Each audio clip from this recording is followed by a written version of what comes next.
శ్రీ గురు గణేష్ మేధా దక్షిణామూర్తి సహిత శ్రీ బాలా త్రిపురసుందరై నమః. సనాతనం ప్రేక్షకులకు శుభోదయం. ధనుర్మాసంలో ఏ దైవాన్ని పూజించాలి, ఎలా పూజించాలి, ఏ ప్రకారంగా పూజించాలి, ధనుర్మాసంలో పాటించవలసినటువంటి నియమాలు ఏమిటి? ఇది చాలామందికి ఉండేటువంటి సందేహం. దీన్ని విస్తరించి కాకుండా సంక్షిప్తంగా చెప్పేటువంటి ప్రయత్నం చేస్తున్నాను. మనం కాలాన్ని కొలవడానికి గాను రెండు రకాలైనటువంటి పద్ధతులు ఉన్నాయి. ఒకటి సౌరమానం, రెండవది చంద్రమానం. అంటే సూర్యుడిని అనుసరించి మనం కాలం తెలుసుకోవడం ఒక విధానం అయితే, చంద్రుణ్ణి అనుసరించి కాలం తెలుసుకోవటం అనేటువంటిది రెండవ విధానం. ఇందులో చంద్రుణ్ణి అనుసరించి కాలం తెలుసుకోవటమే మనం చేస్తున్నాం. మనం అందరం కూడా చాంద్రమానాన్ని అనుసరిస్తున్నటువంటి వారు. అలా చాంద్రమానాన్ని అనుసరించి మార్గశిర మాసంలో వచ్చేటువంటిదే ఈ ధనుర్మాసం.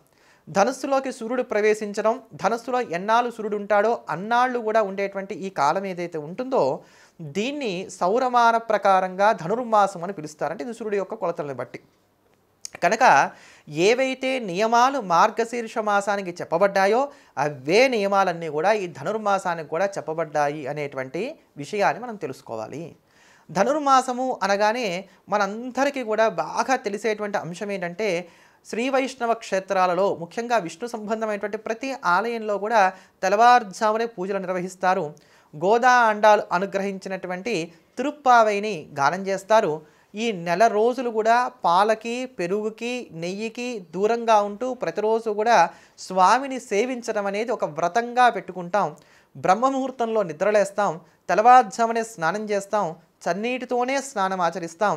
ఇంతవరకు సాధారణమైనటువంటి నియమాలు ఖచ్చితంగా అందరికీ కూడా తెలిసినటువంటివి, అందరూ కూడా పాటిస్తూ ఉండేటువంటివి. ఈ కాలాన్ని ఇలానే ఎందుకు గడపాలి అన్నట్లయితే ఇది చాలా విశేషమైనటువంటి కాలం. ఈ ధనస్సులో సూర్యుడు ఉన్నంత కాలము కూడా, అంటే ధనుర్మాసం అంతా కూడా దేవతలకి బ్రహ్మముహూర్తంతో సమానమైనటువంటిది. కనుక బ్రాహ్మీ ముహూర్తం అయినటువంటి ఈ కాలంలో మనం భగవంతుని గనక ఆరాధన చేసినట్లయితే భగవంతుడు మనకి కావలసినటువంటి వరాలన్నీ కూడా వేగంగా అందిస్తాడు. ముఖ్యంగా ఇక్కడ వరాలలో కూడా ఎవరైతే ప్రధానంగా మోక్షాన్ని కోరుకునేటువంటి వారు ఉన్నారో వారికి ఆ మోక్షం అంతా కూడా ఇక్కడ లభించడానికనే అవకాశం అనేది ఏర్పడుతుంది. ఈ ధనుర్మాసం నుంచి కూడా ఇంటి ముందు పెద్దమైనటువంటి ముగ్గులు వేయటం, అదే ప్రకారంగా వాటిలో గొబ్బెమ్మలు పెట్టడం, ఇట్లాంటివన్నీ కూడా చేస్తూ ఉంటారు. ఈ గొబ్బెమ్మలు ఎందుకు పెడతారు అనేటువంటి వాటివన్నీ కూడా మరో సందర్భంలో తెలియజేస్తాను. ఈ మాసం అంతా కూడా ప్రధానంగా కృష్ణుడిని పూజించడం అనేది మంచిది. అలా కృష్ణ పరమాత్మని ఆరాధన చేయడం వల్ల కలిగేటువంటి ఫలితాలు ఏంటో మనం తెలుసుకుందాం. ఈ విషయాలన్నీ కూడా మనకి మార్గశీర్ష మాస పురాణంలో తెలియజేయబడినటువంటి అంశాలు. కనుక ఇక్కడ మార్గశిర మాసం ఉన్నా లేకున్నా ధనుర్మాసంలో చెప్పబడేటువంటి నియమాలన్నీ కూడా ఇంచుమించుగా అవే కనుక అవే ఇక్కడ కూడా అన్వయం చేసుకొని మనం పాటించుకోవచ్చు.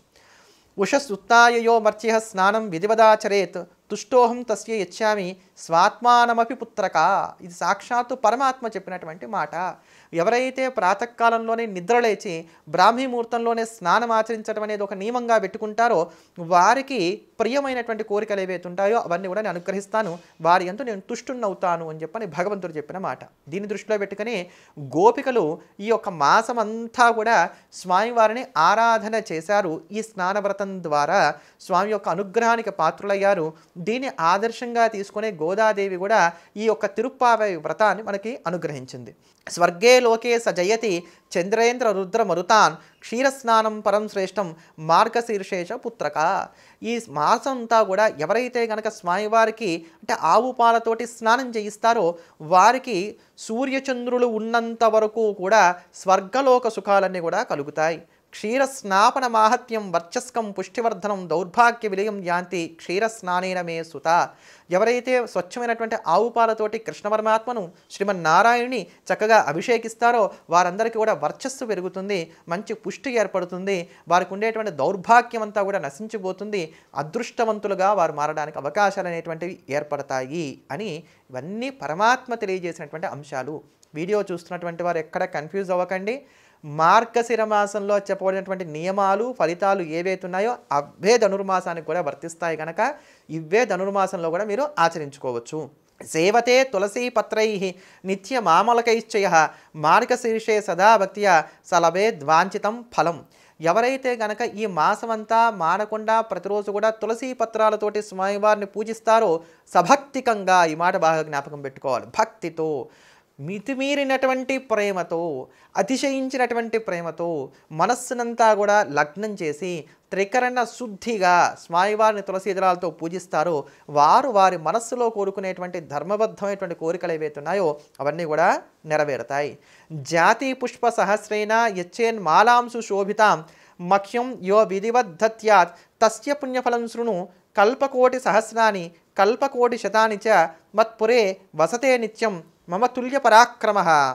ఎవరైతే గనక ఈ మాసమంతా ప్రతిరోజు కూడా 1000 జాజి పూలతో కూర్చున్నటువంటి దండను స్వామివారికి సమర్పిస్తారో వారు కల్పకోటి సహస్రాన్ని 1000 కోట్ల కల్పాల పాటు 1000 కోట్ల సంవత్సరాల పాటు వారంతా కూడా వైకుంఠంలో విష్ణు సమానమైనటువంటి పరాక్రమంతో ఆనందంగా ఉండగలుగుతారట.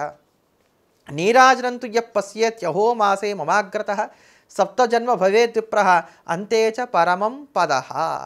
ఎవరైతే కనుక ప్రతిరోజు కూడా స్వామివారి యొక్క ఆలయానికి వెళ్ళి ప్రాతకాలంలో బ్రహ్మముహూర్తంలో స్వామివారికి అర్చనంతా కూడా వీక్షణ చేసి అర్చనంతా అయిన తర్వాత చిట్ట చివరిలో ఇచ్చేటువంటి నీరాజనాన్ని సభక్తికంగా దర్శనం చేయటం అనేటువంటిది ఎంత తేలికో చూడండి. మంగళహారతి ఇస్తుంటే దర్శనం చేసి దాని కళ్ళకత్తుకొని గోవిందా అంటే చాలట. ఇలా ప్రతిరోజు కూడా మానకుండా చేస్తారో ఈ ధనుర్మాసం అంతా కూడా వారు రాబోయేటువంటి 7 జన్మల వరకు కూడా విప్రులుగానే జన్మిస్తారు. అంటే వేద జ్ఞానాన్ని కలిగినటువంటి వారుగానే జన్మిస్తారు. అంతేకాక వారికి అంత్యమందు మోక్షం కూడా కలుగుతుంది. మమ నామ ప్రక్తవ్యం సహేచైవ విశేషతః కృష్ణ కృష్ణేతి వక్తవ్యం మమ ప్రీతికరం పరం.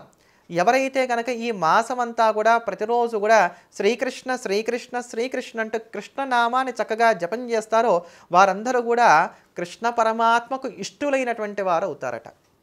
నిత్యం భాగవతం యస్తు పురాణం పఠతే నరః ప్రత్యక్షం భవే తస్య కపిలాదానజం ఫలం. ఈ మాసమంతా కూడా కృష్ణనామ స్మరణ అలానే కృష్ణ కథామృత సుధాభరితమైనటువంటి భాగవత పురాణ పారాయణ చేసినట్లయితే గనక వారికి కృష్ణానుగ్రహం పరిపూర్ణంగా కలుగుతుంది. కపిలదేనువును దానం చేసినంత పుణ్యం కలుగుతుంది అని అన్నారు. మధుర వెళ్ళి మధురలో నివసిస్తూ మధురలో నిత్యం కృష్ణ పరమాత్మ దర్శనం చేస్తూ మధురావాసం చేసినట్లయితే కనుక మరింత పుణ్యం అన్నారు. అవకాశం లేనటువంటి వారు తాము ఉంటున్నటువంటి ప్రాంతాన్ని మధుర క్షేత్రంగా భావిస్తూ ఇక్కడ దగ్గరలో ఉన్నటువంటి దేవాలయాన్ని కృష్ణ పరమాత్మ యొక్క ఆలయ సన్నిధిగా భావన చేస్తూ అంటే మధురలో ఉన్నటువంటి కృష్ణ పరమాత్మ ఆలయ సన్నిధిగా భావన చేస్తూ దాని దగ్గరికే వెళుతూ కూడా నిత్యం ఇటువంటి భావనతో అర్చన చేసినా కూడా ఆ ఫలితాన్ని మనం కొంతవరకు కూడా అందుకోవడానికి అవకాశాలు ఏర్పడతాయి. కనుక ధనుర్మాసంలో ఉపాసన చేయవలసినటువంటి కృష్ణ పద్ధతి అంతా కూడా ఇది. తిరుప్పావైని ప్రతిరోజు కూడా గానం చేయటం, తిరుప్పావైని అనుసంధానం చేయటం, ఇదంతా కూడా శ్రీ వైష్ణవ పరంపరని అనుసరించేటువంటి వారందరూ కూడా యథాశక్తిగా ఎలాగో ఆచరిస్తారో వారికి తెలిసినటువంటి విషయాలు. శ్రీ వైష్ణవ పరంపరలో లేకపోయినప్పటికీ కూడా ఈ ప్రకారంగా సాధారణంగా అయినప్పటికీ కూడా ఇవన్నీ ఆచరించుకోవడం వలన మంచి ఫలితాలను అందుకోగలుగుతారు.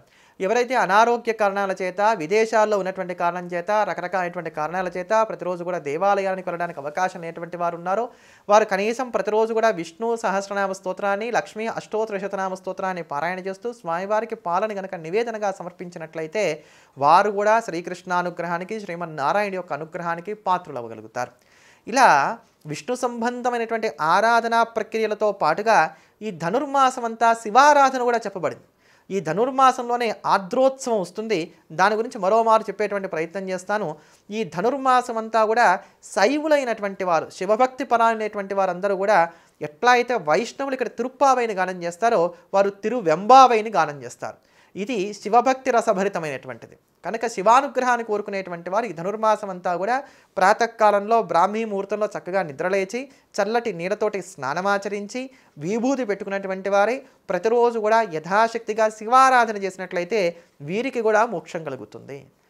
మరి దేవీ పరంగా చూస్తే దేవీ పరంగా కూడా ఇది చాలా విశేషమైనటువంటి కాలం. ఈ యొక్క నెల రోజులు కూడా పొద్దునే నిద్రలేచి అన్నిటికీ కూడా మాత్రం ఇది చాలా సాధారణమైనటువంటి నియమం. ఉదయమే నిద్రలేవటం, ప్రాతకాలంలోనే అంటే బ్రహ్మీ ముహూర్తంలోనే స్నానమాచరించడం.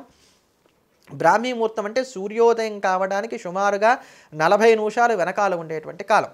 ఆ సమయంలోనే చక్కగా స్నానమాచరించడం, రోజు కూడా లలితా సహస్రనామ స్తోత్రాన్ని పారాయణ చేయటం, అమ్మవారిని అర్చించటం, ఎవరికన్నా మంత్రోపదేశం ఉన్నట్లయితే కనుక ఆ మంత్రాన్ని ఇక్కడ అనుష్ఠానం చేయటం, ఈ నెల రోజులు కూడా బ్రహ్మచర్య నియమాన్ని పాటించడం, ఈ నెల రోజులు కూడా మాంసాహారానికి దూరంగా ఉండటం. ఇది మీరు విష్ణువుని పూజించినా, శివుని పూజించినా, అమ్మవారిని పూజించినా ఇవే నియమాలు మాత్రం పాటించుకోవాలి.